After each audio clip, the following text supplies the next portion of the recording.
참 웃을 일이 없는 것 같아요. 이 예배 시간 와서 예배 드리면서 우리가 하나님의 주시는 그러한 은혜를 힘입어 우리가 담대하게 또 한 주 살아갈 수 있는 저와 여러분들 되시기를 주님의 이름으로 축원합니다. 오늘은 사무엘 5장 말씀을 가지고 여호와께서 함께 계시니 다윗이 점점 강성하여 가니라 라고 하는 제목으로 말씀 전하겠습니다. 한번 따라합시다. 여호와께서 함께 계시니 다윗이 점점 강성하여 가니라.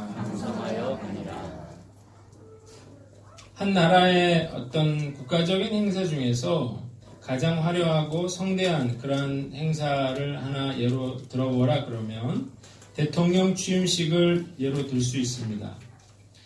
대통령 취임식, 우리나라 같은 경우에 이제 국회의사당에서 이제 전직 대통령들 그리고 국내외 그런 외빈들 이렇게 모시고 또 추첨을 하는지 추천을 하는지 모르겠는데 많은 수많은 사람들이 함께 모여서 이제 축포를 쏘고 대통령이 선서를 하고 그리고 그것으로 끝나는 것이 아니라 그 뒤에 성대한 그런 공연이 펼쳐지고 그리고 이제 승용차를 타고 카퍼레이드가 펼쳐지는 것을 우리가 볼 수 있습니다.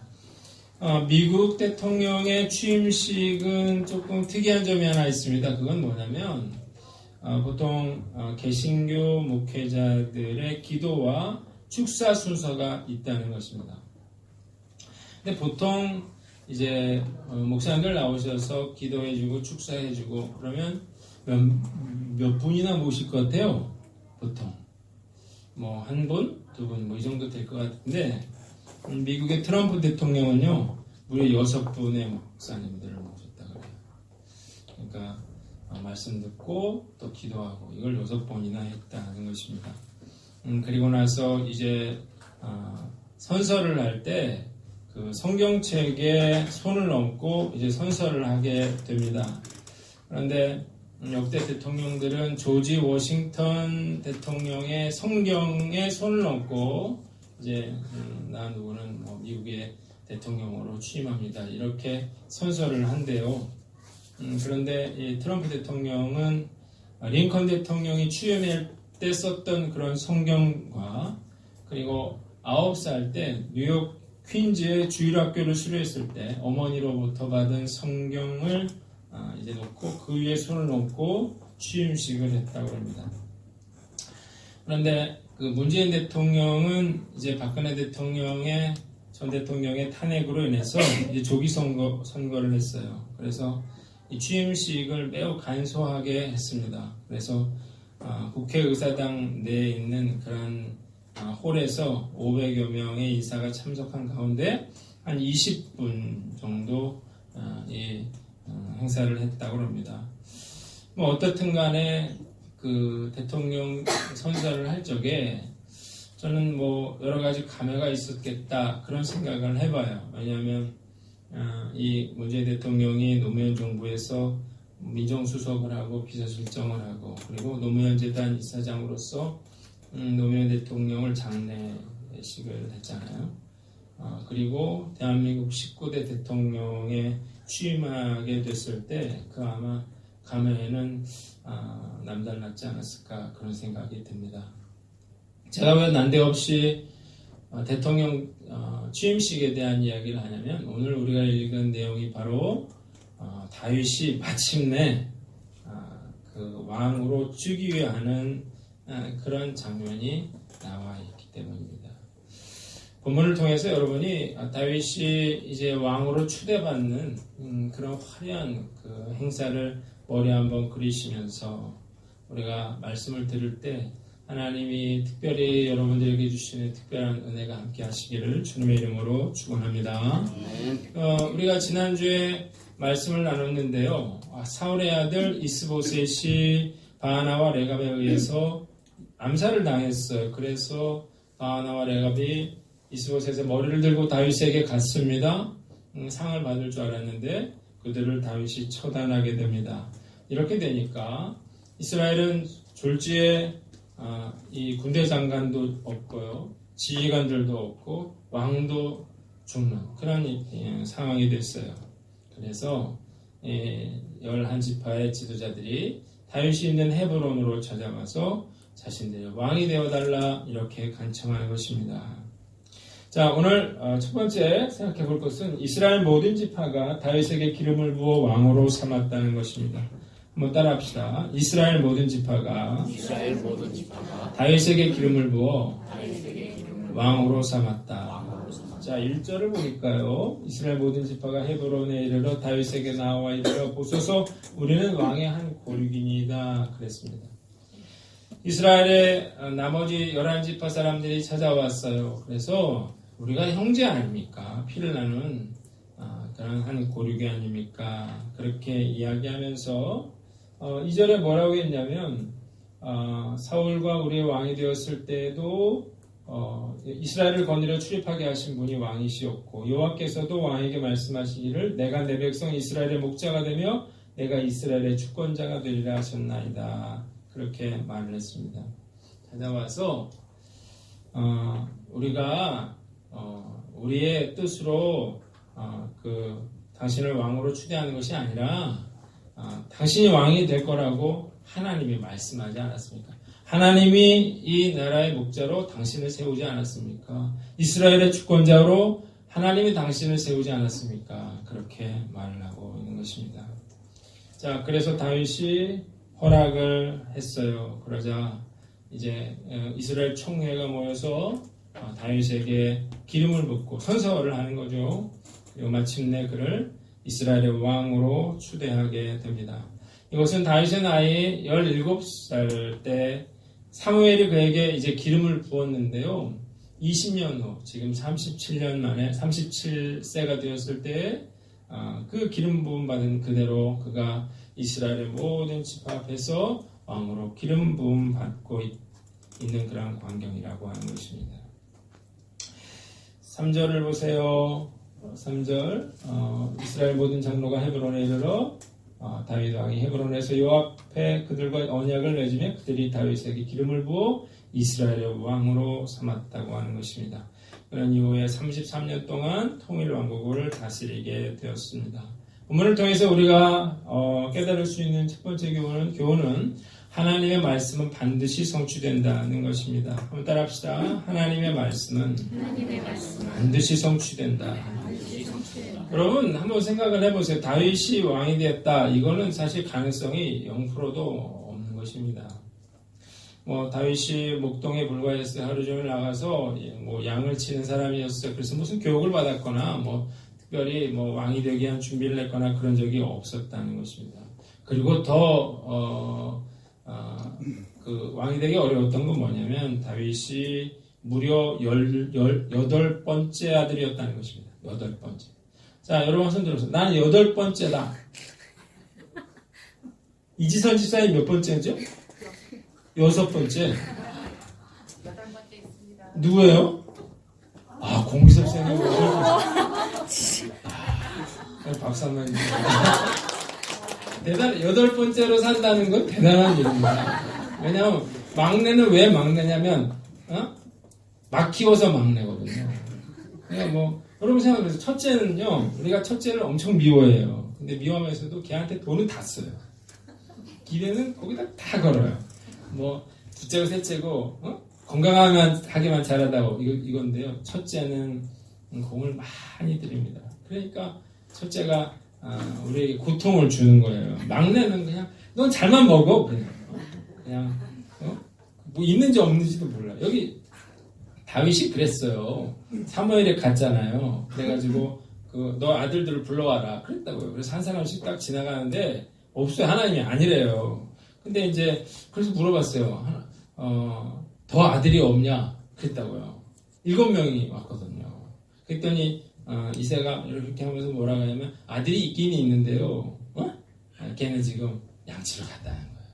그러니까 사무엘이 빨리 가서 데려오라 그런 거예요. 그래가지고 다윗이 양치다가 막 정신없이 달려와가지고 어떻게 해요? 기름 부음을 받았거든요. 그만큼 사실 8째 아들은 어떤 존재감이 없었던 거거든요. 존재감 없었는데 저렇게 훌륭한 집사님이 됐어요. 하나님의 은혜인 줄 믿으시기 바랍니다. 자, 이런 상황에서 사무엘 아저씨가 와가지고 기름을 부어줬단 말이에요. 갑자기 기름을 붓는다고 하는 건 왕이나 제사장이 되는 거거든요. 그러니까 지금 왕은 버젓이 지금 살아있는데, 사울왕인데, 이거는 목숨을 내놓는 행위와 똑같은 것이었습니다. 실제로 사울왕이 미워해가지고 다윗을 얼마나 죽이라고 혈안이 되어 있었습니까? 살아남기도 어려웠는데, 그가 왕이 된다고 하는 것은 사실 있을 수도 없는 그러한 일이었는데, 그가 왕이 오르게 된 것은 전적으로 하나님이 하신 일이었다는 것입니다. 다시 2절을 보니까 뭐라고 했어요? 여호와 하나님이 말씀하셨대요. 내가 내 백성 이스라엘의 목자가 되며 내가 이스라엘의 주권자가 되리라. 내가 이스라엘의 목자가 될 것이다. 내가 이스라엘의 왕이 될 것이다. 그러니까 결국 20년 뒤에 이런 성대한 그런 대관식이 열리고 있는 것입니다. 다윗의 마음을 한번 생각을 해보시라고요. 다윗이 이제 지파들이 엎드려서 자기에게 원간을 바치고 기름을 붓는 그 장면을, 그런 일들을 보면서 다윗이 과연 그 마음이 어떠했겠는가. 이 강해 설교의 큰 장점이 뭐냐면 제가 사무엘상 1장부터 끝까지 다 설교를 했다는 거예요. 그래서 여러분들이 졸지만 않았으면 이거 다 내용을 알게 돼 있어요. 그래서 몇 번만 훑어볼 수가 있어요. 사무엘상 16장에는 사무엘의 기름부음에 대한 이야기가 나옵니다. 양을 치고 있는데 자기를 불러서 가봤더니 사람들이 다 이렇게 이렇게 일어서 있고 거기 사무엘이라고 한 사람이 앉아 있는 겁니다. 그래가지고 그래서 엎드렸더니 사무엘이 기름을 부어주고 갔어요. 사실 17살의 나이에 자기에게 무슨 일이 일어나고 있는지도 모르고 있는 그런 상황이었다는 것입니다. 17장에는요, 다윗과 골리앗 사건이 나와요. 블레셋과의 전쟁이 벌어졌는데, 그 아버지가 그 다윗을 불러서 먹을 걸 가지고 그 전장에 가서 형들에게 주고 오라는 거예요. 그러니까 안부를 확인해 보고 오라고 했습니다. 그래서 갔어요. 그래서 갔더니 골리앗이 이따만한 거인이 3m나 되는 거인이 칼을 휘두르면서 나랑 싸울 놈 나와라 이러면서 그걸 보고 여호와를 욕하는 걸 보고 화가 났단 말이에요. 뭐 하는 거냐? 그랬더니 저 사람하고 싸워서 이기면 사울왕이 사위로 삼게 된다, 상급을 받게 된다, 그런 얘기를 들었어요. 그래서 어떻게 해요? 자기가 나가죠. 제가 한번 싸워보겠습니다. 그래 보니까 애거든요. 그래서 안 된다 그러는데 제가 곰하고도 싸우고 사자하고도 싸웠다면서 자기를 내보내 달라는 거예요. 그래가지고 사울의 갑옷을 입혀놨더니 완전히 이게 얼굴이 잠기는 거죠. 그래서 그걸 벗고 내보냈더니 물매를 돌려서 한 방에 골리앗을 쓰러뜨리고, 그래서 기세가 오른 이스라엘이 블레셋을 물리치는 이야기가, 거짓말 같은 이야기가 17장에 나옵니다. 19장에는 그래서 이제 다윗이 사울의 사위가 되죠. 그리고 군대 장관이 됐어요. 그러자 사울이 시기를 하기 시작합니다. 미워하기 시작해요. 그래서 요나단이 다윗을 살려주고, 그리고 눈물로써 작별하는 이야기가 나옵니다. 그 다음에 사무엘상 21장에는 이래서 이리저리 도망 다니고 있는 다윗이 배가 고팠어요. 그래서 높당으로 가서 아히멜렉 제사장을 찾아갑니다. 그래서 나에게 좀 먹을 걸 주십시오. 성전에서 물려온 떡밖에 없다. 근데 그걸 달라 그래서 그걸 먹고, 혹시 칼이 있으면 주십시오. 그랬더니 네가 물리쳤던 골리앗의 칼이 있다면서 골리앗의 칼을 내줬어요. 그러면서 사울이 보냈다고 거짓말을 했거든요. 그리고 이제 갔는데 이 사실을 알게 된 사울 왕이 어떻게 했어요? 녹 제사장들 85명을 학살을 해버리는 일이 벌어지게 됩니다. 24장, 26장에는요, 24장 전에는 어떤 내용이 나오냐면, 다윗이 이제 거의 죽을 위기에 처해서 산으로 도망갔는데, 산을 에워싸면서 이제 올라가서 얼굴이 보일 상황이 됐거든요. 그래서 이제 꼼짝없이 죽었다고 했는데, 연락이 와서, 전령이 와서, 이 블레셋이 쳐들어왔다 그래갖고 사울이 돌아갔거든요. 그리고 나서 24장에, 이제 사울이 다윗을 잡으러 왔을 때 동굴로 오죠. 거기 이제 쉬하러 왔다가 거기에 다윗이 숨어 있는 줄 몰랐죠. 그래서 다윗이 사울을 살려주게 되고, 또 한 번 26장에는 들판에서 다 자고 있었어요. 그때 이 다윗이 한번 또다시 사울을 살려주는 이야기가 나오게 됩니다. 그리고 28장에는 블레셋 용병 사건에 대한 이야기가 나와요. 이건 뭐냐면 이제 더 이상은 못 살겠다고 생각한 거야. 더 이상은 이제 도저히 못 참겠다. 그래서 블레셋으로 갔어요. 그래서 아기스 왕의 신임을 받게 됩니다. 그래서 다른 데를 노략질하고 그리고 이스라엘을 치고 왔다. 이랬는데 신임을 너무 받아가지고 이스라엘과 전쟁을 할 때 너희가 선봉해서라고 합니다. 그래서 이스라엘 왕으로 기름 부음 받은 다윗이 이스라엘과 싸우게 되는 그런 상황이 됐어요. 이런 절체절명의 그런 상황에서 어떻게 했어요? 하나님의 역사로 블레셋의 방백들이 이 사람은 골리앗을 죽인 사람 아니냐? 이 사람이 나중에 배신하면 어떡하냐? 절대 이 사람을 데리고 가지 못한다. 이랬거든요. 그래서 그들이 그 전쟁터에서 빠져나오게 되는 내용이 나와요. 30장에는 어떤 얘기가 나오냐면 돌아가 봤더니 시글락에 자기 부인들, 자기 자식들 다 그 약탈을 당해가지고 아말렉에 의해서 아무것도 없는 거예요. 화가 났어요. 그래서 돌을 들어서 다윗을 쳐 죽이려고 그러는데 하나님께 기도하죠. 그래서 이제 그들을 쫓아갑니다. 어디 있는지도 모르고 그냥 쫓아가기 시작했어요. 그런데 거기서 누굴 만나요? 애굽 소년 하나를 만납니다. 그래서 그걸 살려줬더니 그 소년이 자기를 아멜렉 사람이 벌었다고 하면서 그들이 있는 곳으로 그들을 인도하게 되죠. 그래서 가서 쳐서 빼앗긴 모든 것들을 회복해서 돌아오는 이야기가 나옵니다. 31장에는 마침내 사울이 블레셋과의 전투에서 이제 전사하고 새 아들이 전사하는 이야기가 나와요. 그리고 사무엘하 2장에는 사울왕이 죽었어요. 그래서 이제 다윗이 묻죠. 하나님께 하나님 올라갈까요? 올라가라 그랬어요. 그랬더니 유다 지파가 이 소식을 듣고 다윗을 찾아옵니다. 그리고 다윗을 왕으로 세웁니다. 이것이 다윗의 30살 때 있었던 일이에요. 그러면서 7년 동안 내전이 벌어지게 되죠.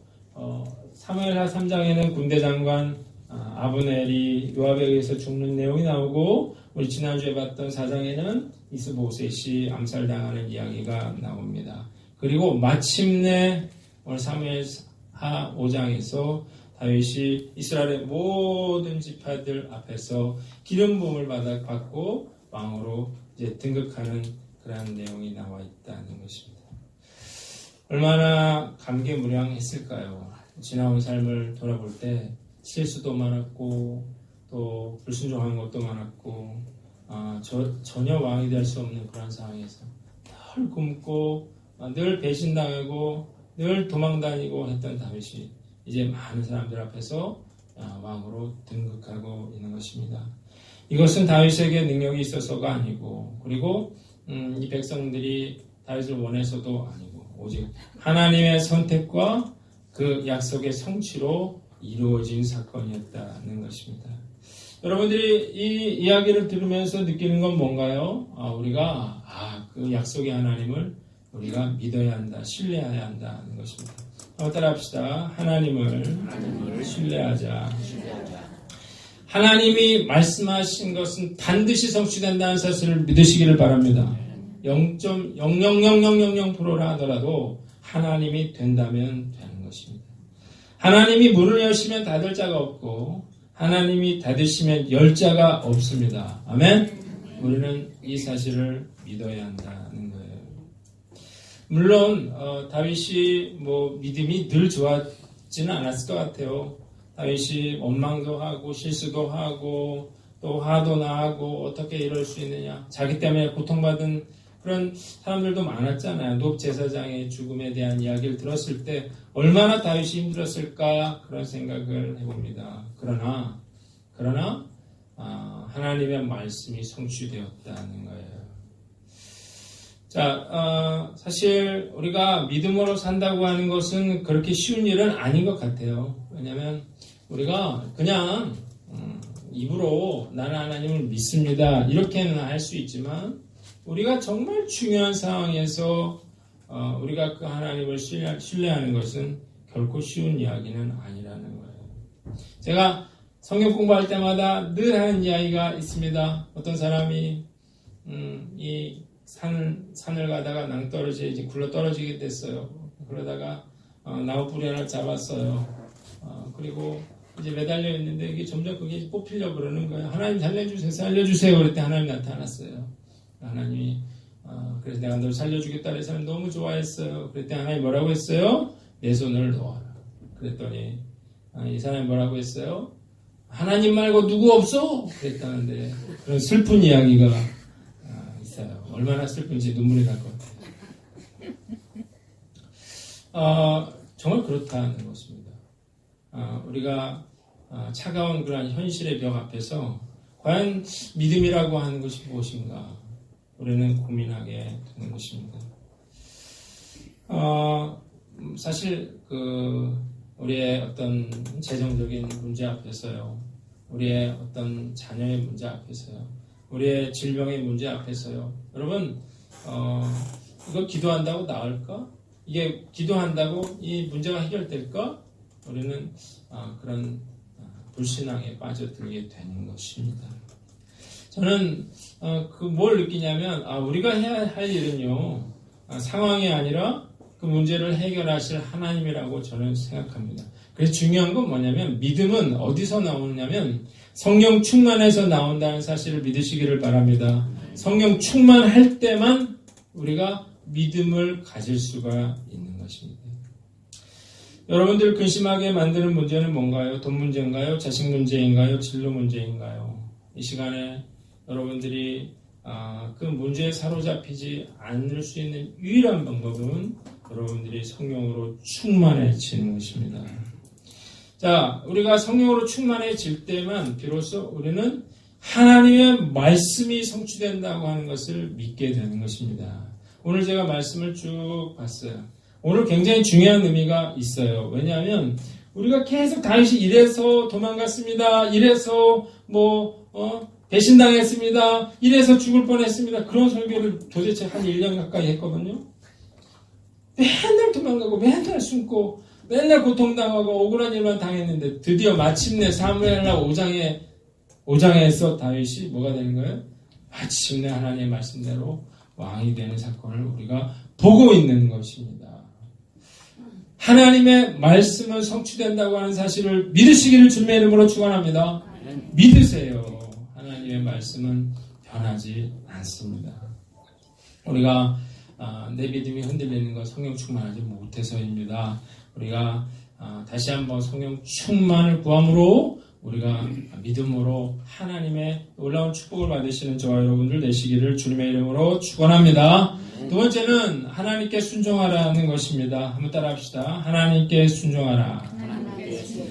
자, 이게요, 순종하는 게 참 힘들어요. 막 도망다니고 힘들고 어려울 때는, 하나님 믿어봐야 소용도 없는데 내가 뭘 순종을 하겠냐, 이렇게 되는 거고요. 내가 힘이 생겼어요. 그러면 내가 하고 싶은 대로, 하는 거를 참기가 어려웠다는 것입니다. 다윗이 왕이 된다고 그랬을 때, 정말 힘이 없을 때는, 턱도 없는 소리 하지 마세요. 이랬을 거고, 다윗이 왕이 될 만한 그런 능력이 있었을 때는 어떻게 해요? 사울을 자기 손으로 잡아 죽일 수도 있었다는 거예요.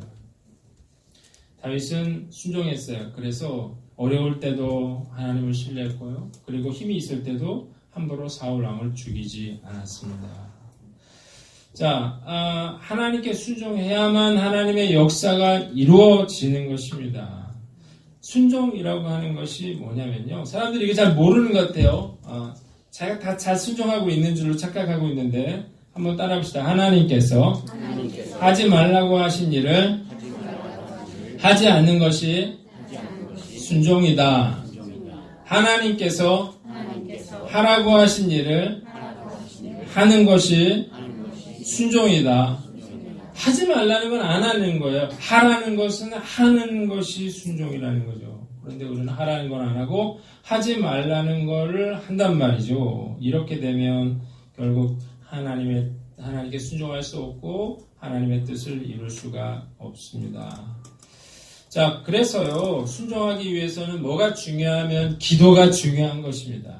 따라합시다. 기도가 중요하다. 왜냐하면 기도를 물어야죠. 다윗이 어떻게 했어요? 어려울 때마다 하나님 올라갈까요 말까요? 맨날 물어봤어요. 하나님 갈까요 말까요? 할까요 말까요? 이걸 물어봤어요. 그게 바로 뭐예요? 기도죠. 기도를 안 하면서 나는 하나님께 순종하겠다. 그 새빨간 거짓말이에요. 왜냐하면 하나님의 뜻이 기도 안 하면 뭔지를 알 수도 없고 기도 안 하면서 하나님께 순종할 수가 없거든요. 기도해야 하나님 이렇게 할까요 말까요 물어야 순종을 할 수 있는 것입니다. 여러분 다윗처럼 이렇게 놀라운 축복을 받고 싶습니까? 그럼 기도하십시오. 무너진 나를 다시 세우십시오. 우리가 기도로 하나님께 하나님 이런 문제가 있습니다. 저는 다 죽게 됐습니다. 그렇게 하나님 앞에 부르짖으세요. 문제 해결은 하나님밖에 없습니다. 마지막으로 때를 기다리라는 것입니다. 한번 따라합시다. 때를 기다려라. 다윗이 제가 문제를 하나 낼게요. 다윗이 17살에 기름 부음을 받았어요. 그러고 나서 몇 살에 그래 37살에 이제 기름 부음을 받았어요. 그러면 몇 년 걸렸어요? 이게 어려워 이게? 17살에 이제 기름 부음 받았는데 그게 성취된 게 37살에 성취됐으면 20년을 기다렸다는 것입니다. 이게 이제 하나님의 때라는 것입니다. 우리는 시간, 때, 이거 똑같은 단어지만, 히브리어는 이제 두 가지 단어가 있어요. 하나는 우리가 잘 아는, 뭐예요? 크로노스와 카이로스라고 하는 단어가 있죠. 크로노스는 그냥 오늘 몇 시야? 할 때 크로노스라는 말을 쓰고, 카이로스라고 하는 말은 이럴 때, 하나님의 때라고 하는 이럴 때를 말하는 것입니다. 갈라디아서 6장 9절 누가 한번 찾아서 한번 읽어보세요. 갈라디아서 6장 9절.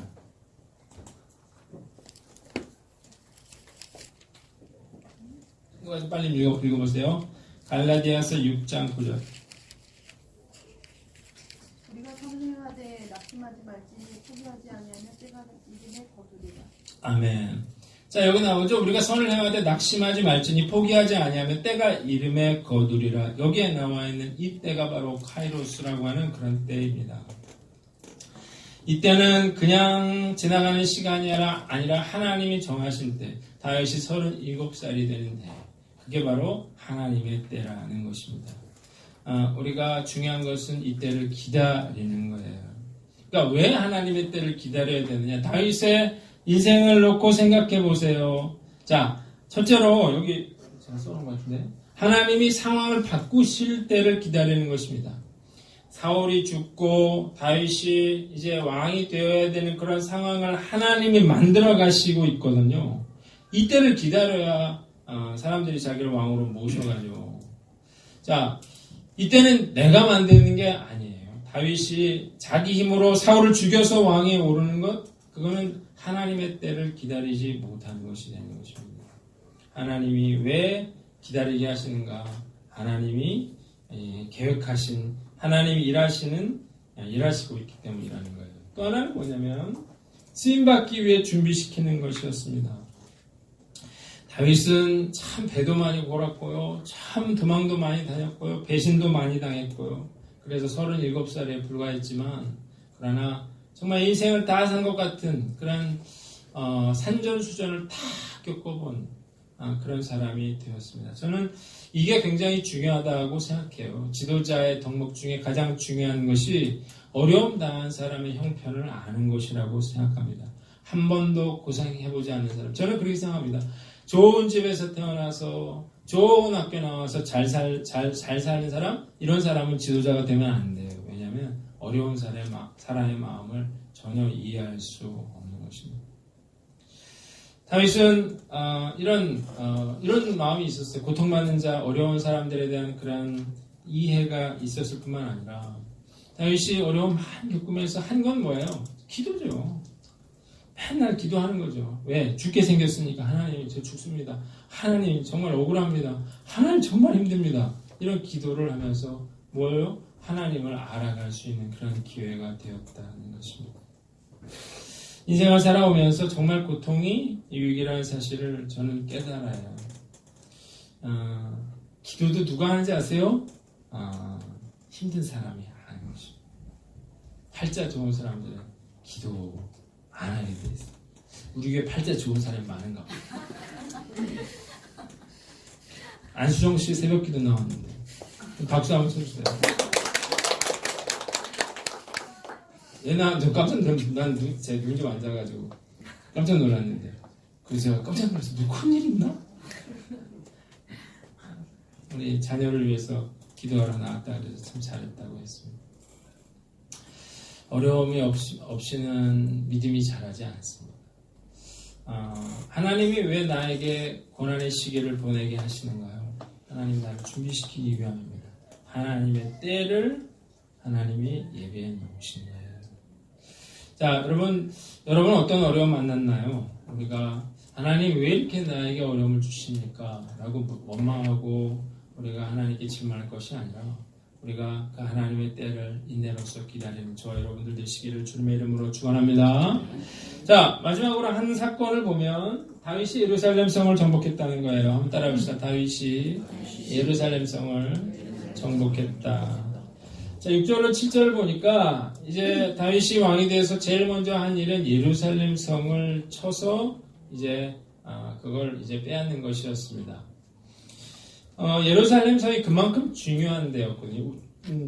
여러분 예루살렘 알잖아요. 지금 예루살렘이 정말 중요한 그런 곳인데 이게 이제 그 여부수 거민의 주민의 그런 손에 있었다고. 그래서 왕이 되자마자 이 땅을 이제 치러 갑니다. 근데 여기 보니까 뭐라고 하냐면 이 사람들이 조롱을 해요. 너는 결코 이리로 못 들어온다는 것입니다. 맹인과 다리 저는 자라도 너를 물리치리라고 했어요. 야, 맹인도 너희하고 싸워 이겨. 이렇게 말한 이유가 뭐냐면 여기가 고지대에 있었던 거예요. 그러니까 공격을 할 때 아래에서 위로 공격을 해야 됐다고요. 그러니까 이 구대 시대에 이렇게 위에서는 뭐 던지고 굴리고 뭐 이럴 수 있잖아요. 위에서 아래에서 위로 올라가는 전쟁을 하는 건 대단히 힘들었어요. 그러면은 옆에도 이렇게 공격을 하면 좋은데 옆에는 또 골짜기예요. 그러니까 아주 천혜의 요새였던 거죠. 그래서 맹인도 너희랑 싸워서 이길 수 있다고 말하는 것이고, 실제로 예루살렘 성읍이 나중에 바벨론 쳐들어왔을 때도 이걸 함락을 못 시켰어요. 그래서 어떻게 했냐면 둘러쌌죠. 굶어 죽이기로 한 거예요. 그만큼 깨뜨리기가 어려운데 오늘 보니까 어떻게 했다는 거예요? 다윗이 시온산성을 빼앗았다는 것입니다. 너무나 쉽게 한 줄로 딱 나와 있어요. 다윗이 시온산성을 빼앗았다는 거예요. 그 이유가 뭐냐? 본문에 나와 있어요. 이는 다윗성이다라고 했어요. 그리고 그 이유가 만군의 하나님 여호와께서 함께 계시니 다윗이 점점 강성하여 가니라. 다윗이 이 성을 빼앗을 수 있는 가장 중요한 이유는 여호와께서 다윗과 함께 하셨기 때문입니다. 자, 그래서 전면전을 했고요. 그래서 예루살렘 성을 정복했고요. 그래서 점점 그는 강성해져 가고 있는 것입니다. 여기가 지금 다윗의 인생의 피크예요, 여러분. 피크. 이 다윗이 가장 화려한 인생을 살았을 때, 그때가 언제예요? 그가 하나님과 동행했을 때입니다. 근데 다윗이요, 나중에 부귀영화를 누리게 되면서 어떻게 됩니까? 그러면 점점 하나님으로부터 멀어지게 됩니다. 그걸 뭐라고 말하냐면 다윗의 위기라고 하는 것이죠. 그래서 밧세바와 간음하게 되고, 그래서 엄청난 고난을 겪게 됩니다. 그 이유는 뭐예요? 그가 하나님과 함께하지 못했기 때문입니다. 한번 따라합시다. 하나님과 함께하라. 자, 여러분, 인생의 성패는요, 어디에 달려있냐면 내가 하나님과 함께할 수 있느냐 없느냐에 달려있는 것입니다. 내가 돈이 많으냐 적으냐가 아니에요. 내가 나이가 많으냐 적으냐가 아니에요. 내가 아는 사람이 많으냐 적으냐가 아니고 하나님이 나와 함께 하시느냐 그렇지 못하느냐에 달려 있다는 것입니다. 다윗은 늘 도망다녔어요. 정말 아무것도 없었어요. 그런데 다윗은 늘 하나님을 찾았죠. 하나님의 뜻을 구했어요. 그러자 하나님이 그와 함께 하셨고 그는 점점 강성해지다가 결국 이스라엘의 왕으로 등극하게 된 것입니다. 사울은 늘 자기가 하고 싶은 걸 행했어요. 자기 멋대로 행하다가 결국 점점 어떻게 해요? 몰락하게 됐죠. 그것은 하나님이 그를 버리셨기 때문입니다. 돈이 많아도요, 여러분들이 잘 나가도요, 하나님이 여러분들을 버리시면 그것으로 여러분들의 인생은 끝이 나는 것입니다. 중요한 건 제가 늘 얘기하죠. 종이 한 장은 그냥 찢어버릴 수 있지만 이게 성경책 안에 들어가 있으면 찢을 수가 없어요. 그 이유는 뭐예요? 이게 성경책이 보호하기 때문이죠. 우리 하나는 별거 아니지만 우리가 하나님 안에 있으면 우리를 쓰러뜨리려면 하나님을 쓰러뜨려야 되잖아요. 그러니까 우리가 넘어지지 않는 거예요. 중요한 거 오늘 마지막 핵심인데요. 그러면 우리가 어떻게 하나님과 함께 할 수 있느냐는 것입니다. 어떻게 할 수 있을까요? 그게 신명기 6장에 나옵니다.